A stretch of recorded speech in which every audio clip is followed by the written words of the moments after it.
This is the day, this is the day, this is the day that the Lord hath made, that the Lord hath made.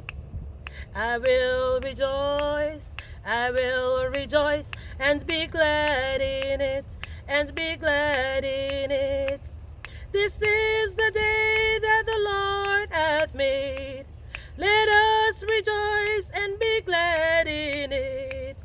This is a day, this is the day that the Lord hath made.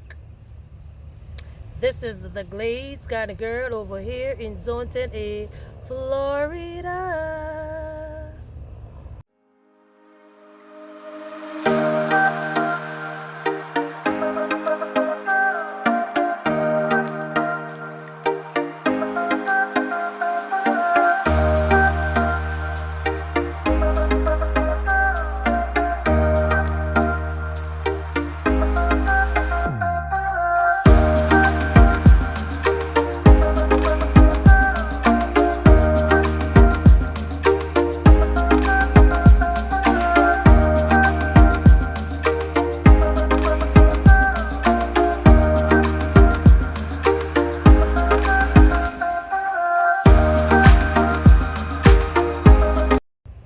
This is a day that the Lord hath made, and I am rejoicing in it because I am never ever going to see this day again.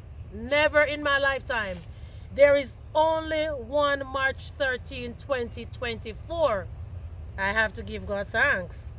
Yes, He woke me up this morning, placed me in my right mind.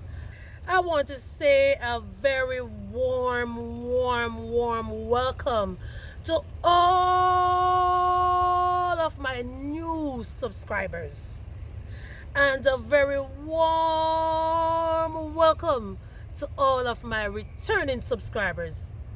You know, everybody have their role to play in this life, you know. Yes, the Bible says Paul plant, Apollos water, and God give the increase. So whatever you come on this platform to do, I appreciate you. Yes, so today I want to remind us that spring is only 6 days away, right? And if you think you are too late to start a garden, I want to tell you, my friend, you are not too late. I recently uploaded a video sharing with you guys my germination rate of some of the seeds that I sow. But today I want to share with you 1, 2, 3, 4, 5 different ways how you can actually start your spring garden on time. Like, yes, in 6 days. You can do it in 6 days and have food like in a month or 2 months. Alright, so the first thing I want to share with you guys, these are some celery that I really wanted to take some more but I didn't want to look too greedy, even though they said take as much as you want. Yeah, I really wanted more, but you know, sometimes we have to act a little decent. All right, so I will be making some celery juice, but before I use the celery, I want to show you guys that you can actually use this celery to start a garden in a few days. All right, so I chopped this off. I've already chopped one off right here. I have it in some water, and this is all that you will be doing, guys.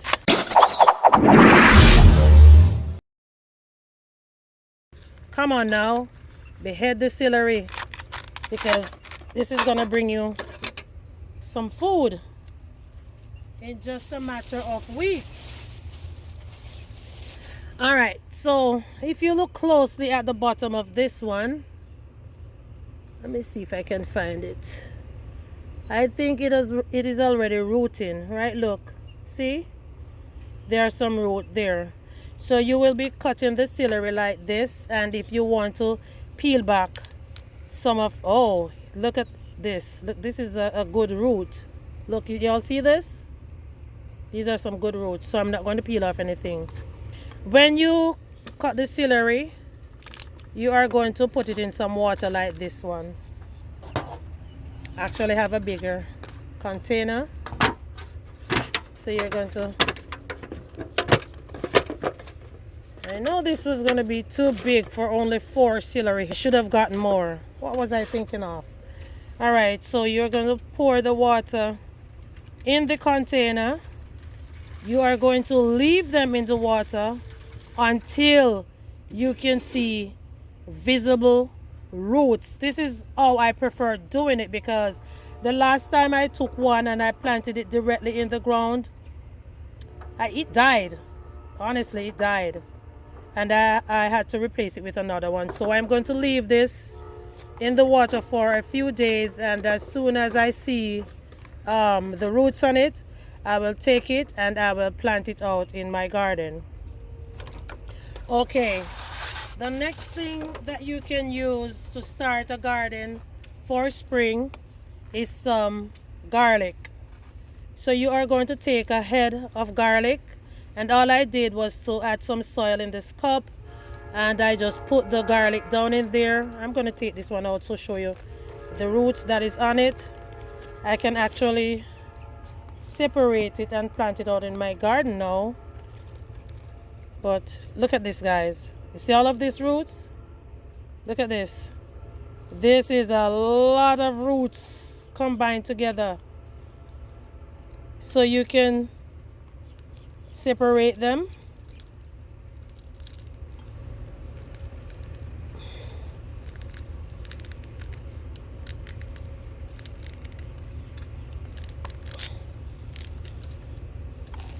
And then you can plant them out individually in your garden. See this?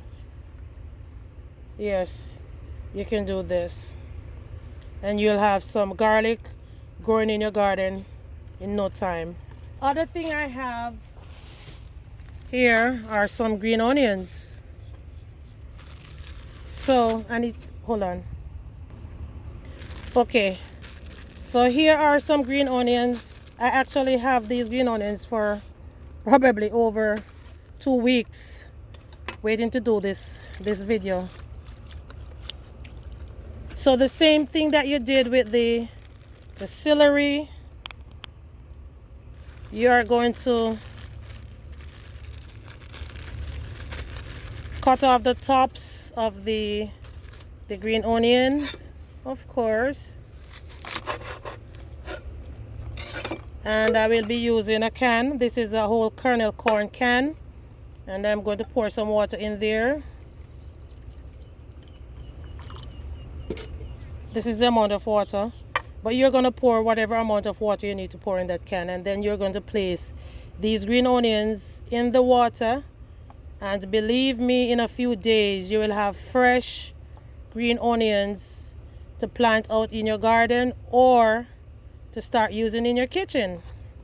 And I will clean this, and these will be going in compost, and you know you're going to keep the cleaner parts so you can chop it up, refrigerate it for future use. All right, the next one I want to show you is, hold up. All right, hold on. Okay, so the next one is actually rosemary. So for the rosemary, guys, you can actually grab a little piece like what I am about to get in the store. You can get as much as possible. Strip it from the bottom, like what I'll be showing you now. Slide the leaves off downwards, like that. And then you are going to add it in a pot with some soil.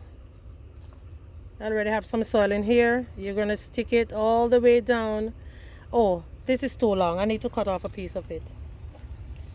And you could actually use some honey or use some cinnamon as rooting agent, and you can scrape a part of the stem and just stick it in the soil like that. Water it, and then you keep it in a very cool area, because if you put it in the sun, more than likely it is going to scorch to death. Or you can just put it in some water like the green onions, and it will get roots, and then you can plant it out in your garden. I just want to show you a few of my garlic that was growing. These were actually in my strawberry bed, and recently when the strawberry bed collapsed, I picked these out. But I actually started these garlic the same way I started these, and they were turning into whole bulbs. So if you have not yet started your spring garden, I hope that you may be able to choose one of these ways to start a garden. And hold on, I think I have something else to share with you guys. All right, so here are some mint I have growing. So guys, you can actually grab a piece of mint like this that I am getting right now in the store, and all you have to do is to take the bottom leaves off like this. You can take off as much leaf as possible. You add this in some water, or you can add it in soil directly, and please make sure that you keep it in a very cool shaded area where it doesn't get too much sunlight. So I'm going to stick it with the rosemary, and I will come back maybe in a week or so. I don't want to break the stem, you know. Maybe it's too long. I think I'm going to cut off a piece of it. So depending on the size of your container, guys, cut the stem so it can go down in your soil very easily. If I was putting it in the water, it would have been okay, but because I'm using the soil. All right, so here we have it. Y'all see this now, the mint and the rosemary. This is going to be my tea for the night. So go ahead and grab one of these to start your spring garden today. Happy gardening. If this is your first time joining me, this is the Glades Garden Girl over here in Zone 10A, Florida.